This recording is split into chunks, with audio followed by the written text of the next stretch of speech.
যুবক, হইতে পারে তোমার একটা হাসি তো আল্লাহ রাজি হয়।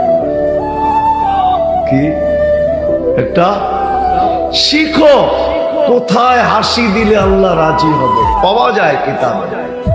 কোথায় হাসি দিলে আল্লাহ রাজি হয়ে যাবে, ছোট্ট একটা বুলিতে আল্লাহ রাজি হয়ে যাবে। আল্লাহকে রাজি করা সহজ, রাসূলুল্লাহ সাল্লাল্লাহু আলাইহি ওয়াসাল্লামকে রাজি করা সহজ, আল্লাহকেও রাজি করা সহজ, আল্লাহর রাসূলকেও রাজি করা সহজ। উম্মতের কান্ডা। ভিক্ষুক রাস্তা দিয়া যায় আর জমিদারের পুত্রবধূও যায়। একজন সামনের থেকে আসতেছে, একজন সামনের দিকে যাইতেছে। দুইজনের ক্রসিং এর সময় ভিক্ষুকের গায়ের কাদা জমিদারের পুত্রবধূর গায়ে লেগে গেছে। সে দুনিয়া আন্দার করে ফেলছে, স্বামীকে টাইকা নিয়ে আসছে, বলছে ভিক্ষুক আমার কাপড় নষ্ট করে দিছে। সে শুধু ভিক্ষুক ছিল না, বৃদ্ধ ছিল। বৃদ্ধ ছিল না শুধু, জীর্ণ ছিল, শীর্ণ ছিল, শরীরে কাপড় ছিল না, ফাটা চিরা কাপড় ছিল, পায়ে জুতা ছিল না, পেটে ভাত ছিল না।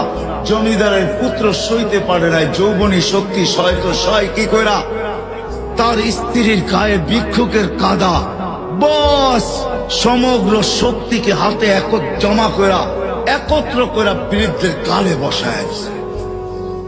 বৃদ্ধ কিচ্ছু বলে নাই, শুধু উপরের দিকে তাকায় দুই তিনটা শব্দ উচ্চারণ করছেন।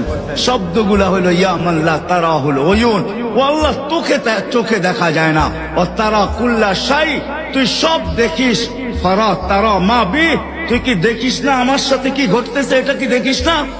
বলতে দেরি যুবক, মরতে দেরি হয় নাই। জমিদার চলে আসছে, প্রতিশোধ নিবে। বৃদ্ধের একদিকে মুস্কি হাসি, একদিকে বলতেছে প্রেমের খেলা এমনই হয়। জিজ্ঞাসা করছে কিসের প্রেমের খেলা রে?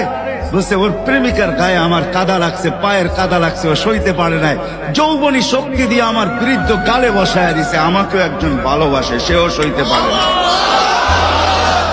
সেও সইতে পারে না, ও তো থাপ্পড় দিয়া ক্ষান্ত, সে জান নিয়ে